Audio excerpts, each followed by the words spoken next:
The idea and the concept of parenting for faith comes into almost everything that I do, because the aims are the same. And so when I'm thinking about how I'm raising up my team, or when I'm thinking about what to teach on Sunday, I want to be the enabler. I don't want to be the high priest who tells the children, here is God, this is what he says to you, this is what you could say back.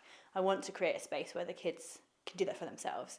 And so that's always my thought when I am planning anything. It's what space am I creating? And then the space that I'm creating and these tools that I'm giving these children, I want them to be tools that they can do outside of this building, and they can do them at home, and they can do it in their families. And in the same way, I want the families to feel like that's doable, and that however they model that, that is their aim, that both they and their children have this real relationship with Jesus. I think one of the common assumptions, particularly for parents and for children's leaders, is that they have to lead the way. They have to introduce their child to God and manage that relationship.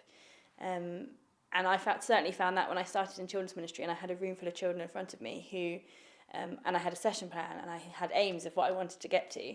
And we would get to the point where it was talking about responding to God for whatever we'd been learning about.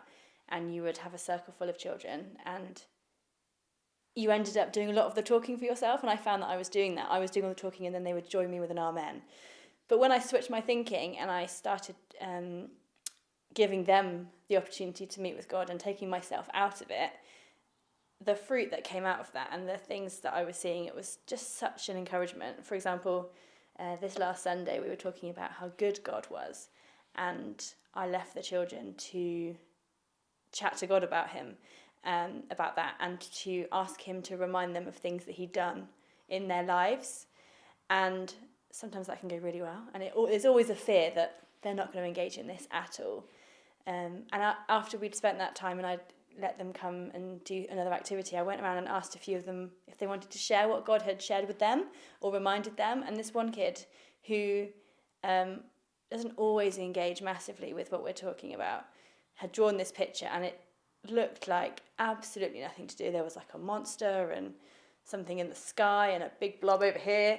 And I just said, what did God do anything in that time that you spent with him?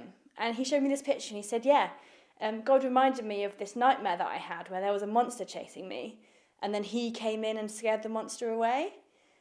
And I just thought, it just really checked me, because we have these assumptions that kids can't do this kind of relationship with God without us there. But I had the assumption that nothing was happening, and yet God was meeting with him in a powerful way and reminding him of his goodness. And he was just joyous because of it.